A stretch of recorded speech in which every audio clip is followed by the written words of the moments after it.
Contrary to popular belief, I am actually not late in discussing this topic, considering the fact that not only Kashmir or Ladakh, for that instance, are about only elections, they are much more than that, much bigger than that. And I normally, while discussing or elaborating upon my lectures, I have a two-pronged strategy. Not only do I conduct my lectures from the point of view of competitive exams, but also I try to put it in a way so that it is understandable to each and everyone who watches this and remembers it for a significant period of time. Obviously, revision is required. So there is a lot of things which we need to discuss today. So first, let us discuss the agenda, what how we are going to structure. So accordingly, if you are interested in particular subject, particular subtopic, or you have read about it, so you can accordingly navigate in the chapters which I give in the description box. So first of all, we are will be going to discuss the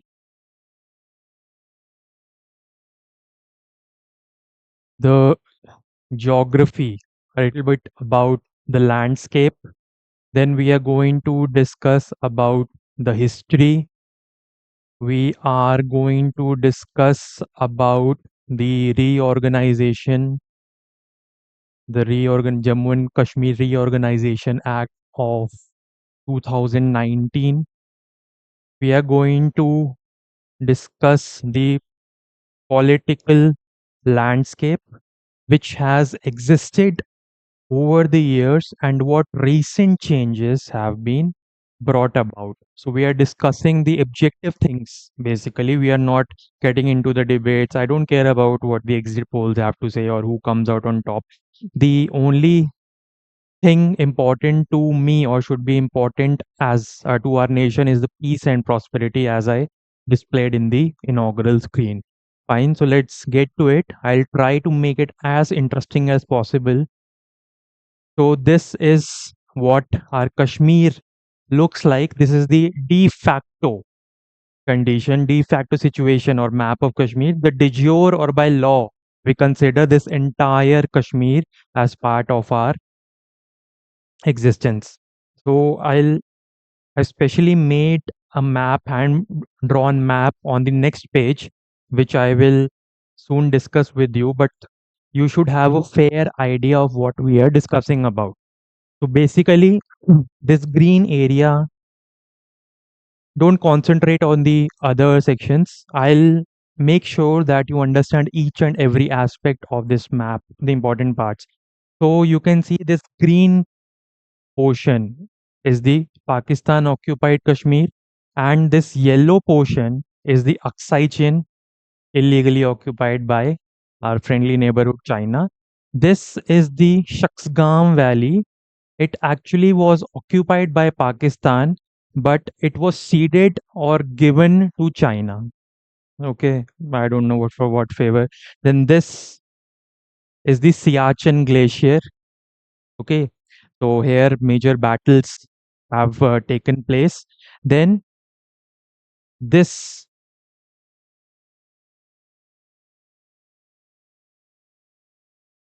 this is the LOC, the line of control. This is the de facto boundary in presence. Otherwise, I consider the entire. And this is the LAC, the line of actual control. Obviously, I am going to discuss some of the places where these skirmishes have taken place. Then this part, this red portion, this entire, if we separate this part,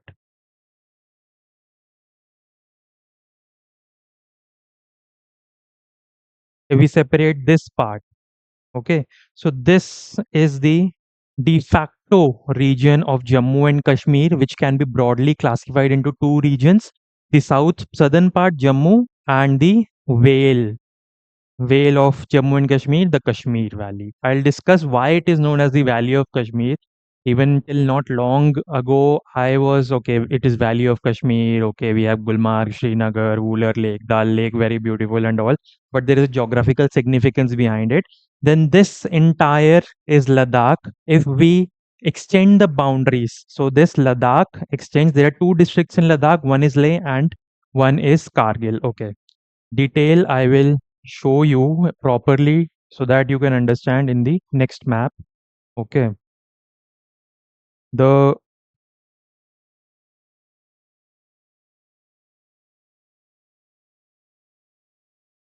the next issue of pertinence have is talking about some having a brief idea of the districts in Jammu and Kashmir. So we have these many districts, the de jure or by law, which connotes the significance or the sovereignty of India. So here, like this Muzaffarabad region is currently under POK. But according to the maps released by the union or followed by the union, it is included. Then if I divide, I'll do it. If I go through this map, then this comes under the POK, then some part of Poonch comes under POK, then this region. So this is what POK actually looks like, and this boundary can be extended as far as Siachen to demarcate the entire POK. Fine, and this is the division. These are the districts, don't confuse it with the assembly constituencies. They are different. So basically, here you might have heard about the valley and the so if we talk about this southern part, including this region, so this is actually lies between this region, the northern region of Jammu and Kashmir. It lies between two major mountain ranges, the Great Himalayan Range and the Pir Panjal Range. Okay, and this region is drained by the Jhelum Valley earlier in the ancient period, long before this rivers came into existence. This was a large lake basin. So now this is the northern valley, and this is the the southern Jammu region. And I don't need to mention what the majority population of which region is what and which political party is influential where. You all know that. Now, the interesting part, so I took time out to draw a hand drawn. It might look very cumbersome, but I'll make it very clear in just a short while. So, like I was saying, so if we consider this line,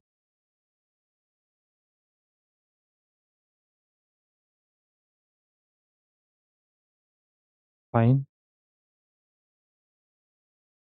So this is the this is the Siachen Glacier. Then this is the Shaksgam Valley. This region, so it is divided into, we know that this place here, this place here, and this place here. This consists of the Muzaffarabad region. Okay, so it lies in the POK side, and this is the entire. So this is POK. It is divided basically into two sections. The northern part is known as the Gilgit Baltistan region, and the southern part, according to our friendly neighborhood, is referred to as Azad Kashmir. So are you getting this? So if I again remove this, so what is actually POK? This northern part, Gilgit Baltistan, and this region. So Gilgit Baltistan and Azad Kashmir. So here we know that we had marked this one of the districts, Muzaffarabad. Okay, so Muzaffarabad, actually this should be a part of India, de facto also. Okay, and when we talk about the Aksai Chin region, so this is the line of actual control. So this region is the Aksai Chin occupied by China. And only if we consider this region which is left. So if I mark this region, so this is the de facto part of Jammu and Kashmir for which elections are being fought. If I include the actual map, the de jure according to law, Indian law, then this entire is the Union territory of Jammu and Kashmir. This entire this entire region is bordered by this region is the Union territory of Ladakh, which consists of two districts, Leh. So this is the district. This is Kargil, and this entire leftover region of Ladakh is the Leh district. And according to Union Minister Mr. Amit Shah, the government is planning to demarcate more districts in this region. So again, I know it will still be very confusing for a lot of you. So let me mark. That is the beauty of this landscape geography. It goes beyond election, this discussion. So this entire, let me mark first the boundary of the de jure, the sovereign portion, which we consider sovereign portion of Jammu and Kashmir. So this is the sovereign portion of Jammu and Kashmir. Okay. Then this part, this region is the line of control. Then this is the Siachen Glacier. This part is the Aksai chain. This is POK. This is the line of control. This is the line of actual control. Fine.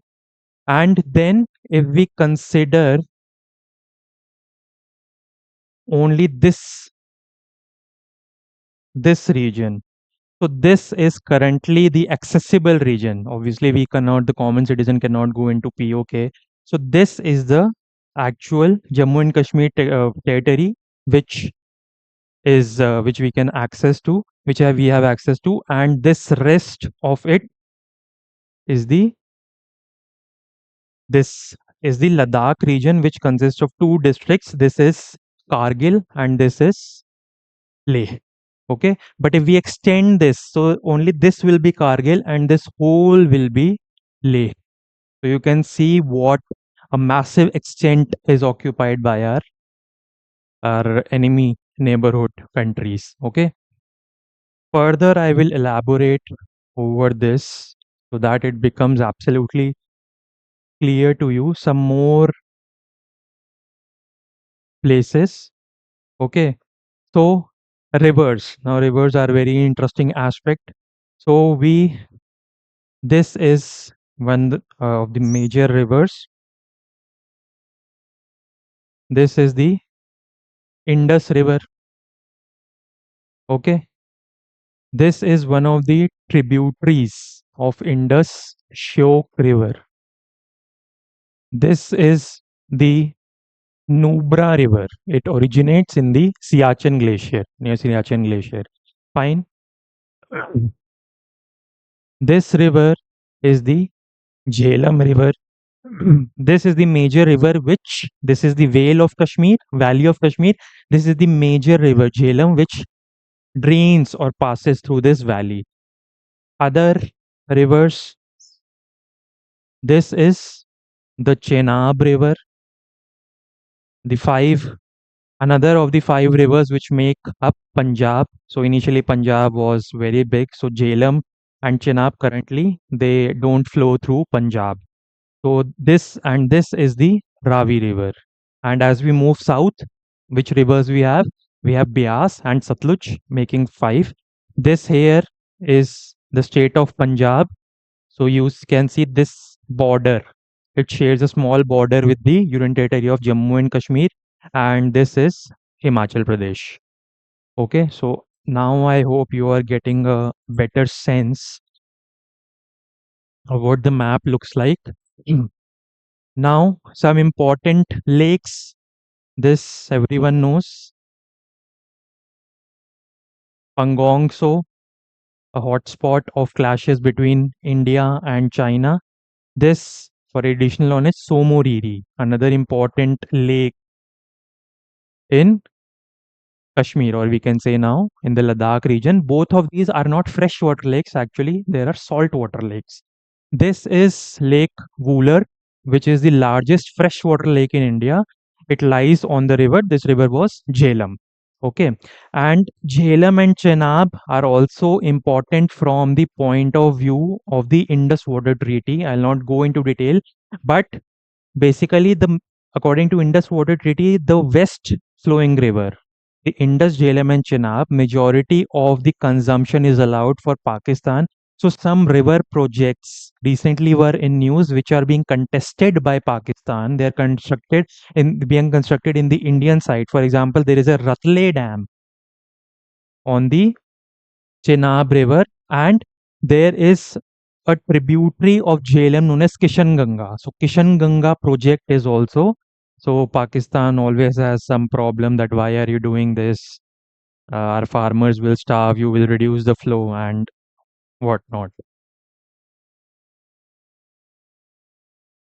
Fine. So now the important places. This is Srinagar. This is Muzaffarabad. This is Jammu. So some cities are also names of districts as well as they are cities or towns as well. Okay. This we have discussed Kargil. So Kargil is a town. Okay. And Kargil is a district as well. Fine. This is Leh on the banks of river Indus.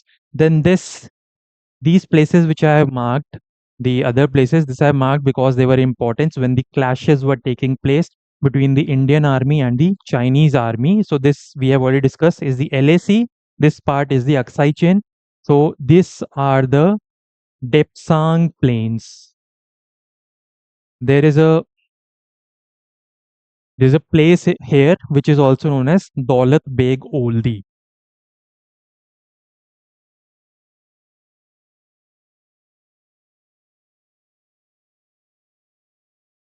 Fine. This is the Galwan Galwan region. There is a river by this name which flows through this region, Galwan River also. And this are the hot springs.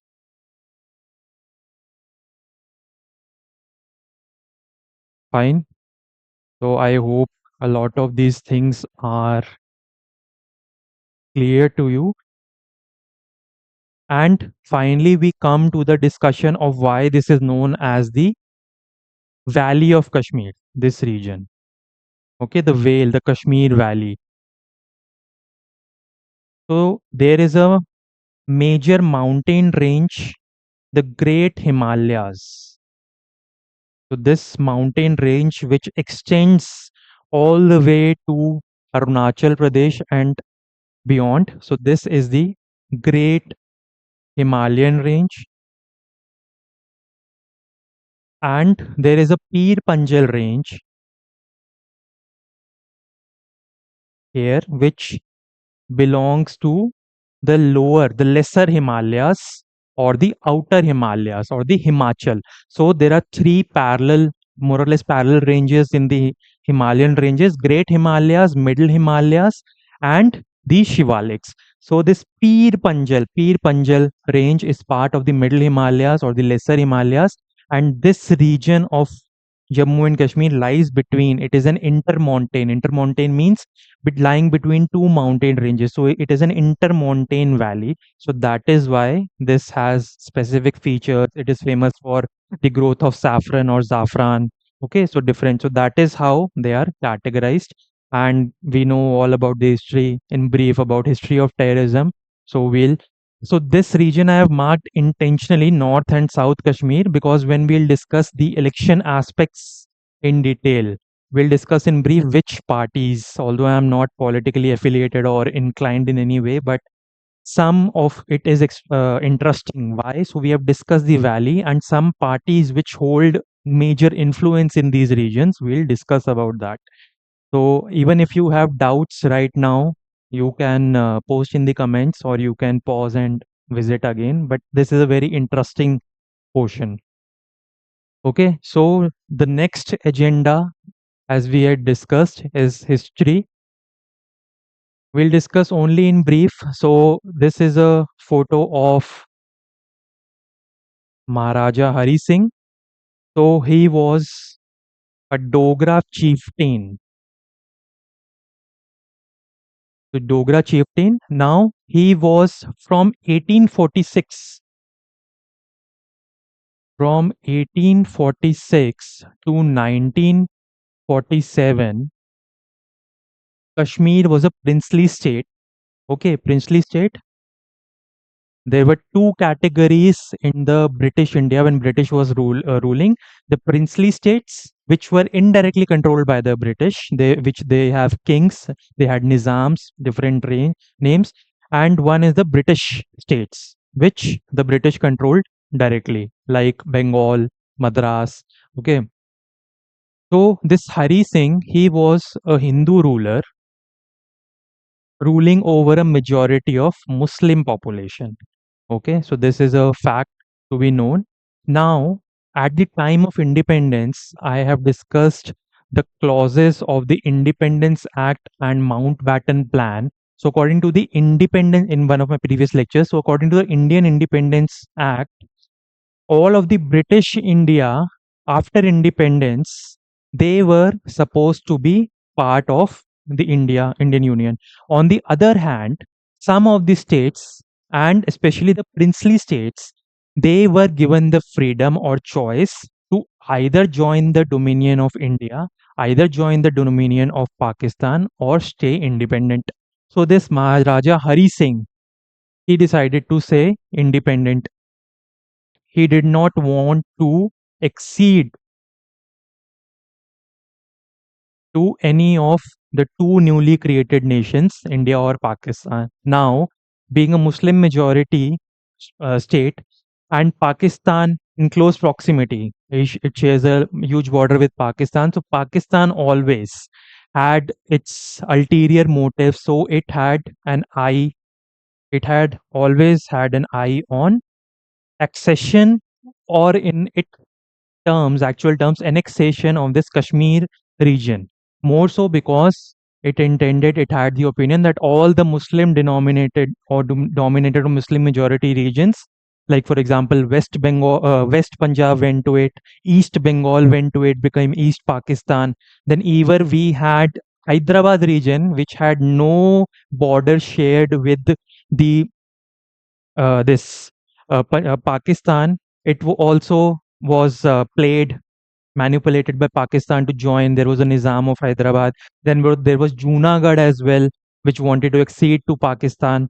But due to the efforts of Jawaharlal Nehru and the Iron Man of India, Sardar Patel, it was not to be. Anyways, so what happened was, obviously India respected the princely states, all the aspirations, the desires, if they wanted to stay independent, except for a few which went overboard with their whims and fancies and started persecuting the people. They were not popular amongst their pupils or subjects or citizens. So it decided, okay, we respect Kashmir, we respect the wishes of Maharaja Hari Singh, we are not going to annex or force him to accede to. So, but what happened after independence in 1947-48, some of the tribal people from the northwest frontier province of Pakistan, backed by the Pakistan army, they invaded Kashmir. You have already seen the border. Okay, so if I go here,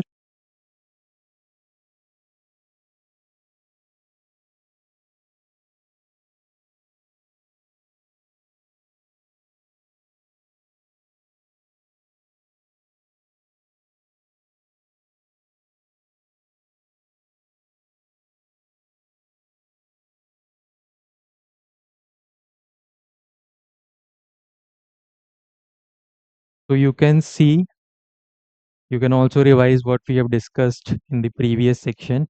So you can see here So here we have the northwest frontier province of Pakistan.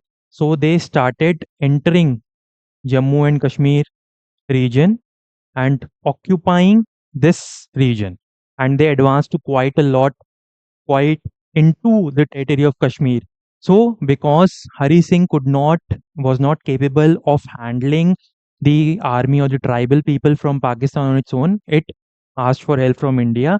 But India said, okay, you have to sign an instrument of accession so that we are legally then obligated to airlift our army into your region and help you out to defeat these miscreants. Okay, so instrument of accession was signed. Fine. And then the Indian army, it pushed back the insurgents to quite some while, until the time when many say that Nehru made a blunder. He went to the UN and asked for their arbitration. So, according to the Western powers, and instead of asking Pakistan to give this whole POK to India, to to give it back, it said, okay, maintain the status quo. Whatever army is on this side, you stay on this side. No need to go back, whatever. So it is also brought in politics. Now Nehru, just to elaborate, and Nehru was also justified in his cause because already there was a problem of rehabilitation of such a large number of people. Already lot of economic losses, livelihood losses were caused, and if further ventures were to be made, further efforts were to be made to push the Pakistani army or tribals away from the land of Jammu and Kashmir, sovereign territory of Jammu and Kashmir, it would have required a massive resources. Okay, lakhs would have to be spent on a daily basis. Fine, let's go. So this is the basic history. So this is Sheikh Mohammed Abdullah, who was a pivotal figure in facilitating the accession of Jammu and Kashmir to India. He was Nehru's friend, allegedly Nehru's friend, and this person was the first head of government. He took on the mantle of prime ministership of Jammu and Kashmir in 19 after the accession of Kashmir, and in 1953, he was sentenced to 11 years prison due to allegedly fomenting separatist sentiments. That is, it was alleged that this person is propagating sentiments, anti-national sentiments, and wants to separate Jammu and Kashmir.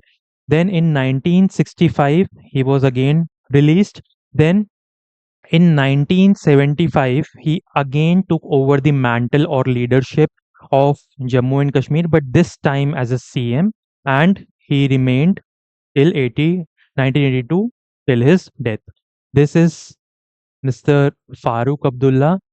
So he is son of Sheikh Abdullah, and currently this is Omar Abdullah, who is the prominent figure. He's the son of Farooq Abdullah. So he is a prominent figure in the politics of Jammu and Kashmir, and their party is known as NC, or National Conference. Fine. So this majority of the governments which came into power till relatively recently, in 2011, 2014, so they consisted of chief minister belonged to this national conference. And it was a very tumultuous period because either there was a government, on lot of occasions the state of Jammu and Kashmir was under president's rule or governor's rule. Then sometimes for a brief period, the party PDP, People's Democratic Party, which was founded by this person. This is Mufti Muhammad Saeed, and this is his daughter Mehbooba Mufti.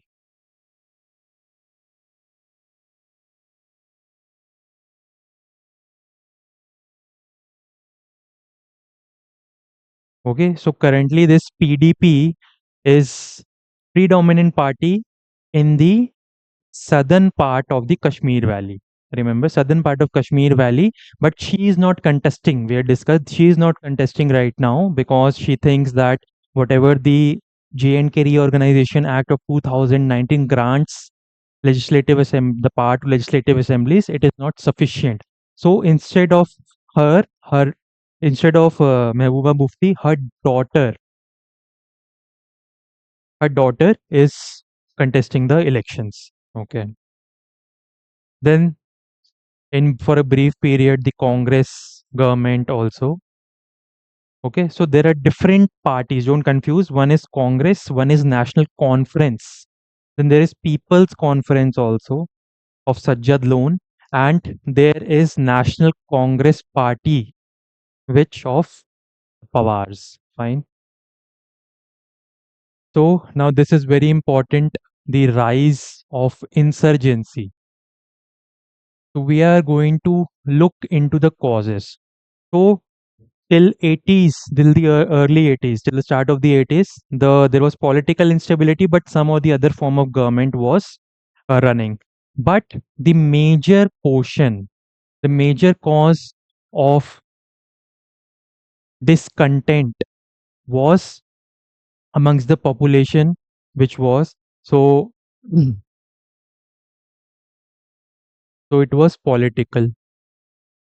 The major cause of instability or disaffection or discontent among the population. So instability was there since the beginning, multiple political parties coming, then instability was one of the factors.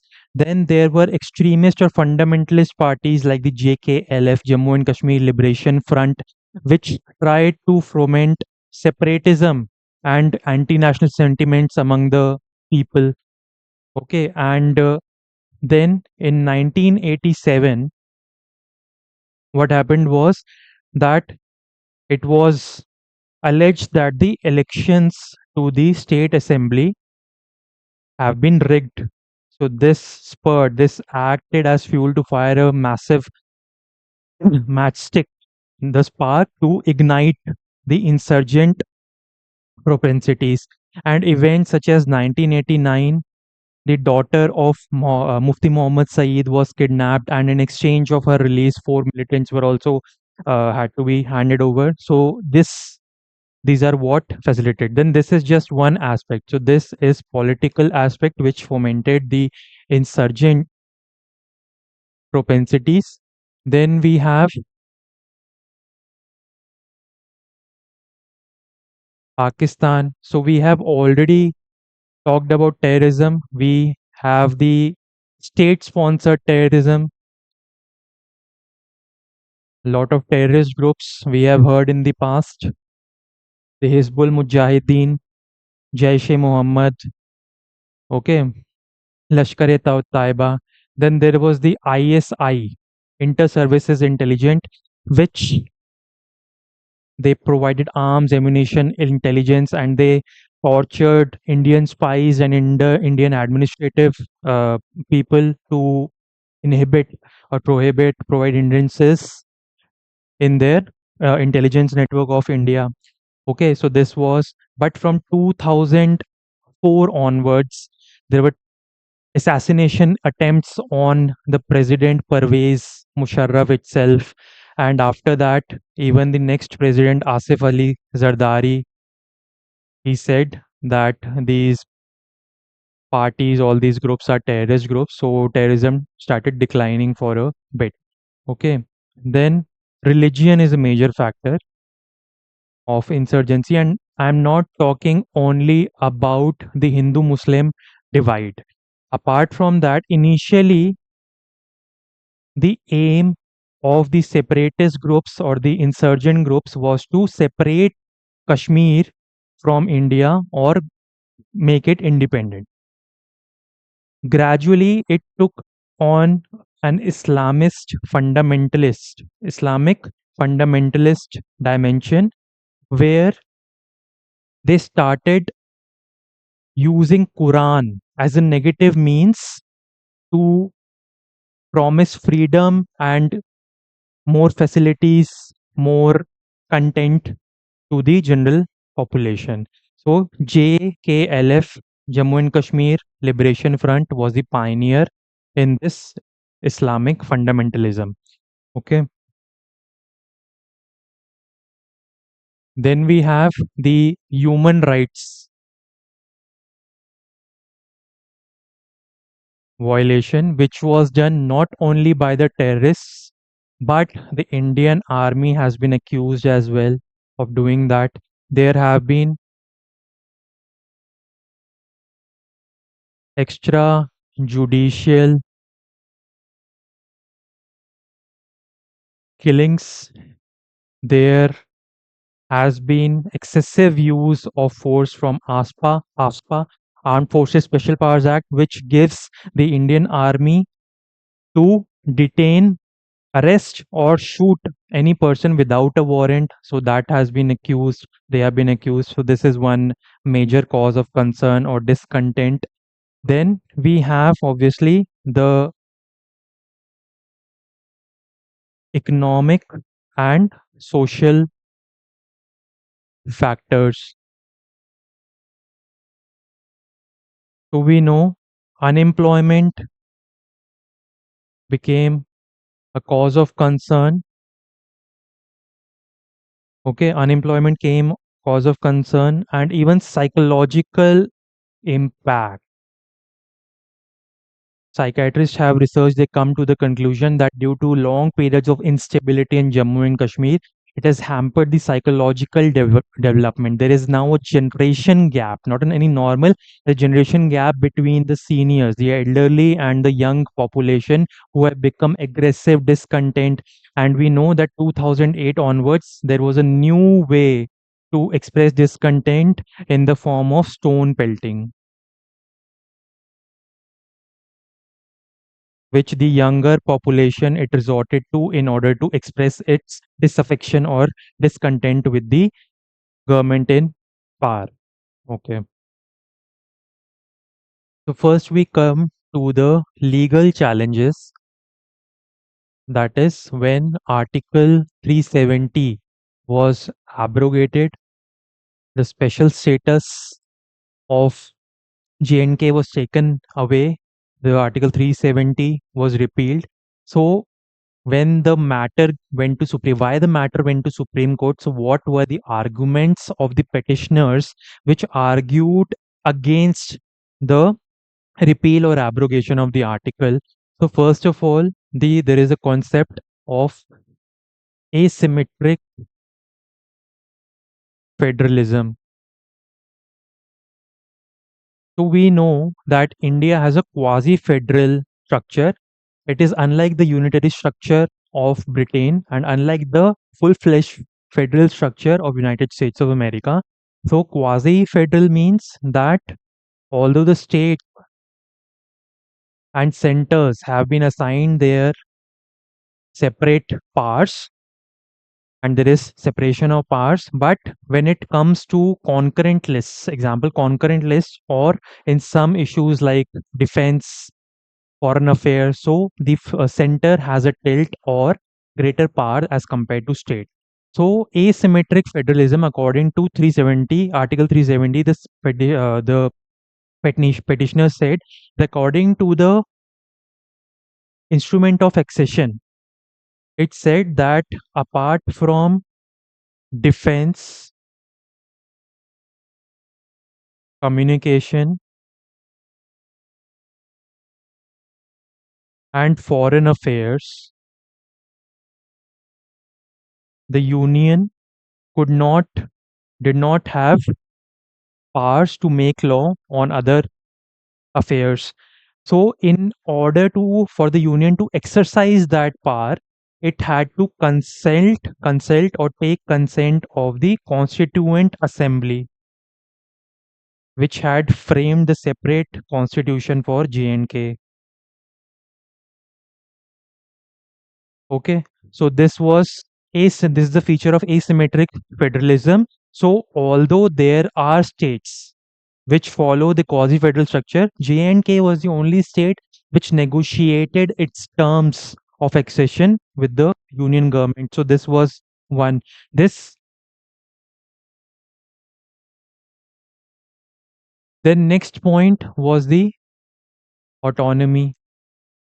So the petitioners also contested the abrogation on the basis that apart from Article 1 of the Constitution, which defines for the which defines the union of states, which defines India as a union of states, and Article 370. The other, the state powers could be amended or curtailed or enhanced according to Article 367 and amendments in 368. But according to the J&K Constitution, the the correction to powers, amendment to powers could be simply done with the help of executive action. So this feature also envisages the autonomy which the repealing of the Article 370 took away. And then finally, this was the third point, consent. So if the special status, the petitioners argued, if the special status of J&K is supposed to be removed, then consent of the Constituent Assembly should have been taken because it is the most powerful body which framed. But now there is no particular separate Constituent Assembly of J&K, so this cannot be done. So the petitioners said that it is trespassing the integrity or impinging upon the integrity of the autonomy of all these features, special features of J&K. So the problem was that they asked that if the parliament cannot do something directly, can it do indirectly? Because first, this constituent assembly was the term when the presidential order was passed before the repealing of Article 370, the presidential order, it replaced the term Constituent Assembly, which with Legislative Assembly.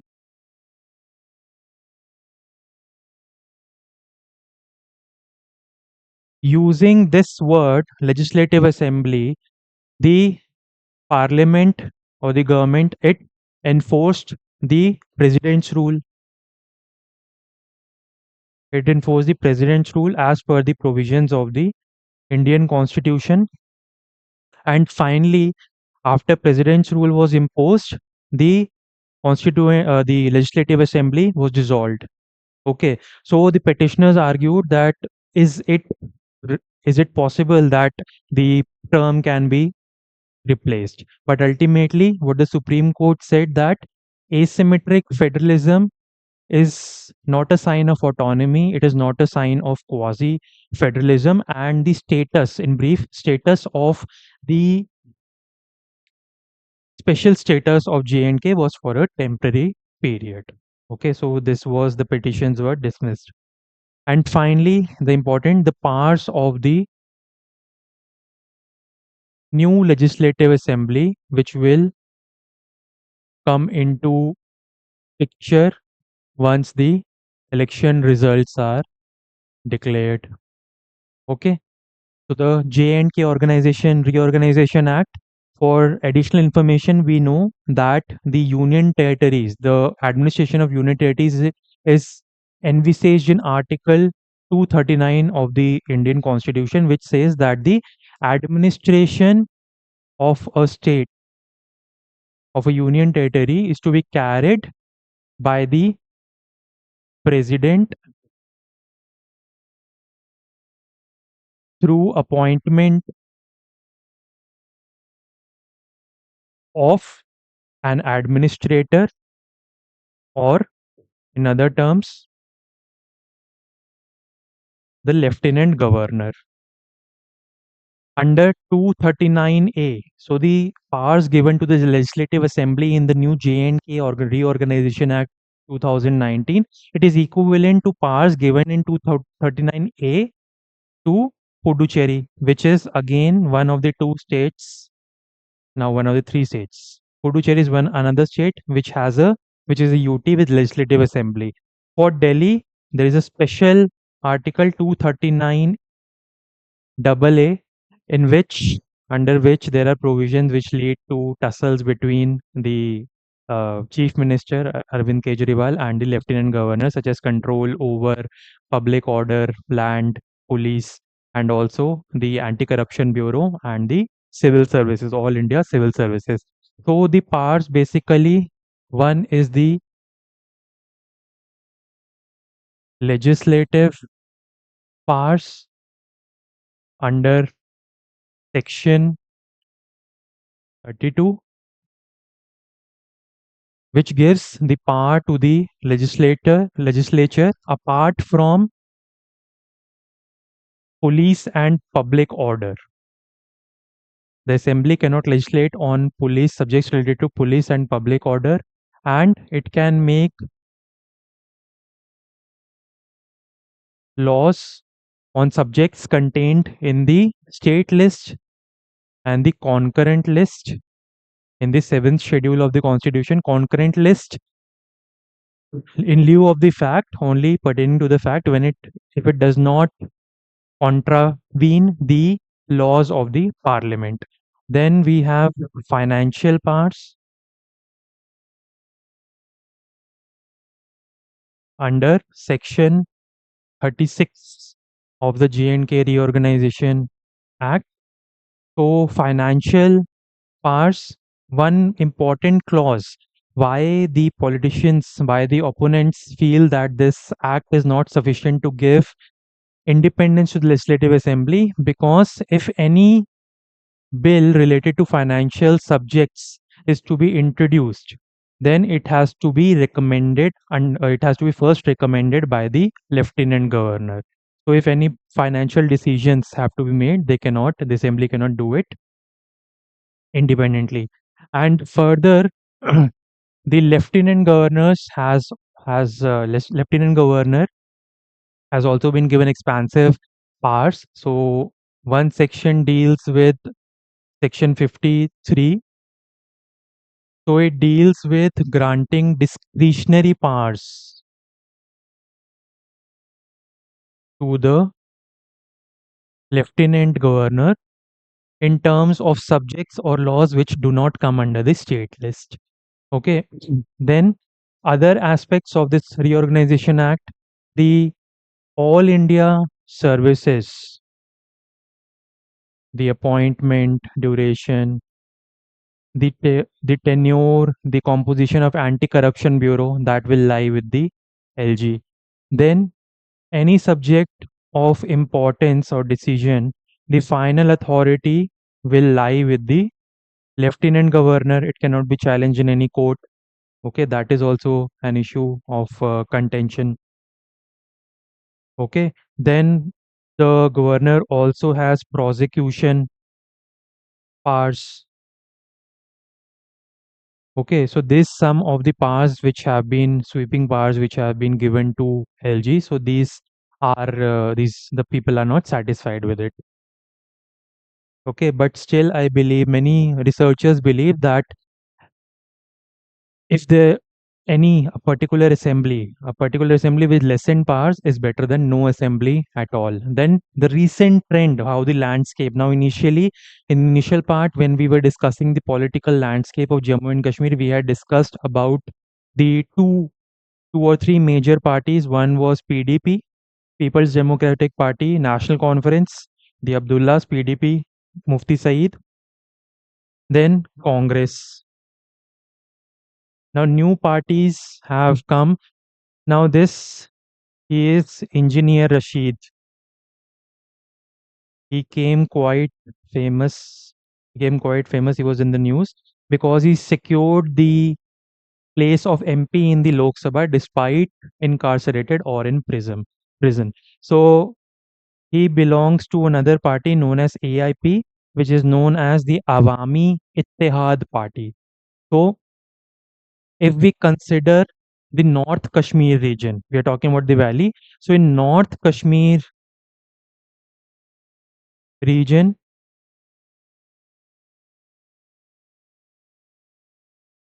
This AIP is an influential party, and this person's party, People's Conference. This person is Sajjad Ghani Lone. He was victorious, or his party gained sufficient seats in the 2014 election, in the 2014 Jammu and Kashmir Legislative Assembly elections. So this party is now going to face competition from this party. So this is the in northern Kashmir. Then in South Kashmir, the major dominant party was earlier PDP, but now there is another party, Jamaat-e-Islami, J, which is this party is actually banned, but its members, erstwhile members, are now fighting as independents. So in South Kashmir, it will be a tussle. And then we come to the BJP, Bharatiya Janata Party. So Bharatiya Janata Party basically is in dominant in the in the Jammu region, not the valley, but the Jammu region. But recent attacks on Kashmiri Pandits from 2022, recent casualties, targeting of the outsiders who have entered Kashmir or for livelihood purposes. So that remains a challenge. Then many of the BJP's leaders have also deserted the party. They're fighting as independents. So that is also a cause for concern. And finally, we have the Indian National Congress. They are contesting the elections in coalition with the National Conference Party of the Abdullahs. So this is how the landscape now again. So the point is that no matter who comes out on top, the ultimate picture or ultimate achievement will be satisfied. The glorifying achievement cause would be that when peace and prosperity, true economic development, political stability, social and economic adhesiveness that is attained in not only the valley but Kashmir and the Ladakh region as a whole. So till next time, we meet till next time. Jai Hind.